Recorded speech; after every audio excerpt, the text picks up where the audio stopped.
A bear, 12 feet tall, half a ton of bone and muscle, came crashing through the trees like a freight train made of flesh. No warning, no sound, just snow exploding. And then, screaming. When it ended, the ground was red, and something was gone, dragged into the woods. Most ran, but he didn't. They told him not to follow. Told him it wouldn't matter. But he was already sharpening the spear, because this wasn't just survival, it was something colder, quieter, older. What happened in that forest wasn't passed down in words, but in bone, and blood, and silence. How did a prehistoric man hunt the massive apex predator of the Ice Age? They'd seen tracks before. Once by the river, another time deep in the alpine. But this wasn't the same bear. This one didn't leave warnings. It left gaps, missing people, half-shredded deer, a tree trunk clawed so deep it bled sap for weeks. The old man said it was cursed. The boy said it was hungry. He said nothing. Not until the day it came. He was cleaning sinew from a hide when the forest broke open like a snapped bone. One scream, too short, too wet, and the dog scattered. By the time he reached the clearing, the snow was scarlet. One body lay still, another was missing. And deep in the trees, something moved, slow, heavy, deliberate. He didn't chase it, yet. First, he walked to the fire, dropped the hide, sat down, and began wrapping his wrist in leather. Because hunting something like that doesn't start with rage. It starts with preparation. For 2 days, the snow came hard.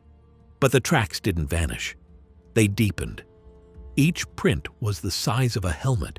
4 claw marks, each a gouge. Not dragging, not meandering. This beast moved with intent. It wasn't running, it was looping, watching. He followed with nothing but a spear, a sling, and 2 strips of smoked meat.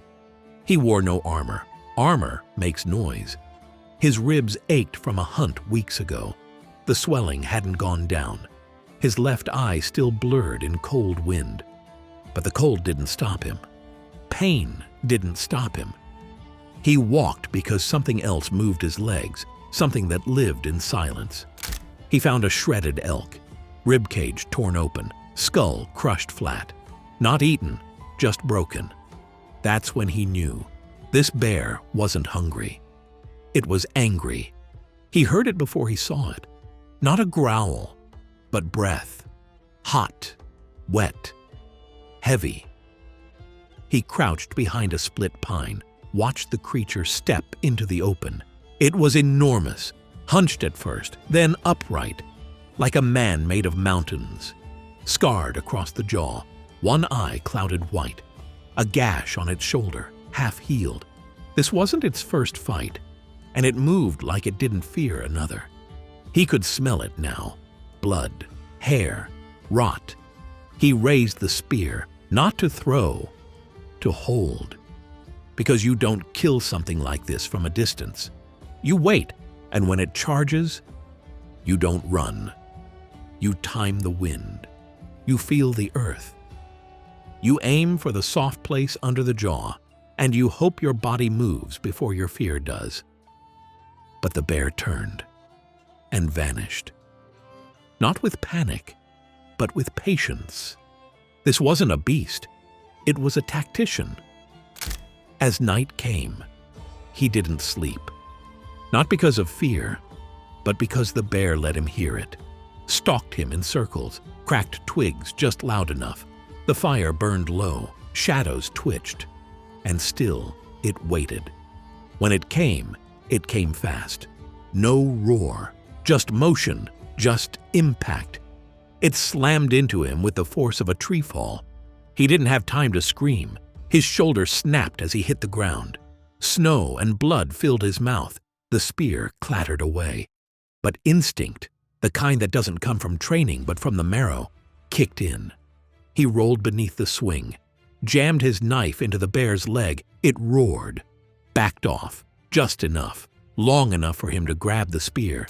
He jammed it forward, not clean, but deep. The bear swatted him again. This time his ribs folded like dry bark. Then it ran. And he lay there, breath shallow, everything wrong, but not dead. Not yet. Morning came. He couldn't stand, could barely move his left arm. But he dragged himself through the snow, 1 foot at a time. Blood left a black-red smear across the white.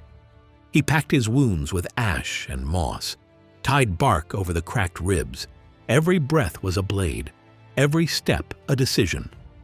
And he chose forward, because he knew the bear was bleeding too. And a wounded predator is a predictable one. It would find shelter, low land and water. So he followed the blood, not because he thought he'd win, but because he had to finish what he started.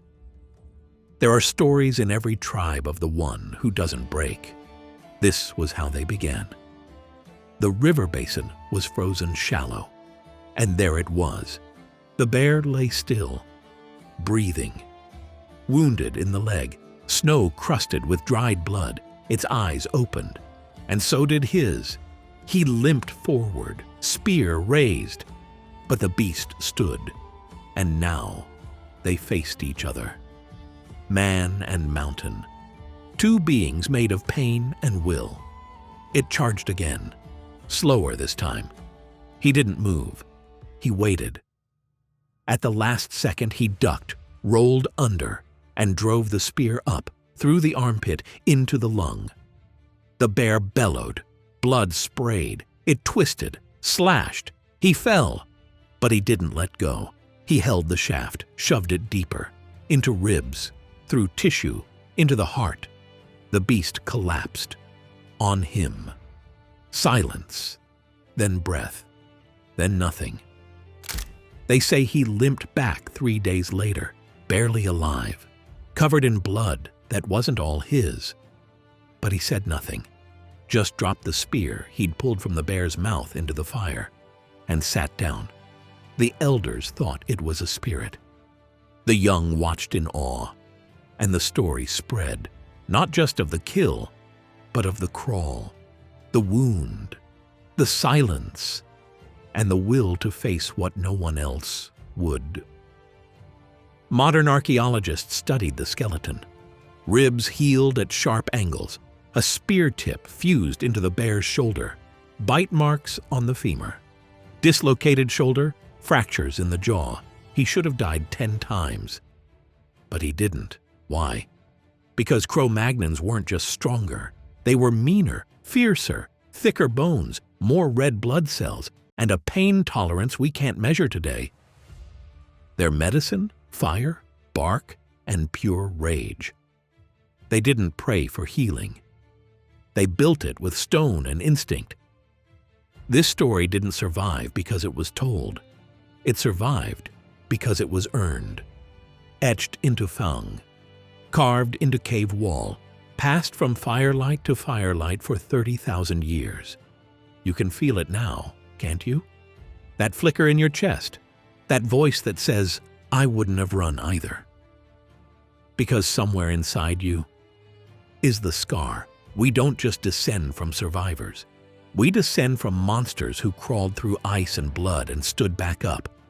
So the next time the world hits you like a bear through the trees, sharpen the spear and follow. Like, subscribe. Share this if you felt that heartbeat. Because some stories aren't made to be watched. They're made to be remembered. And if you carry his blood, act like it.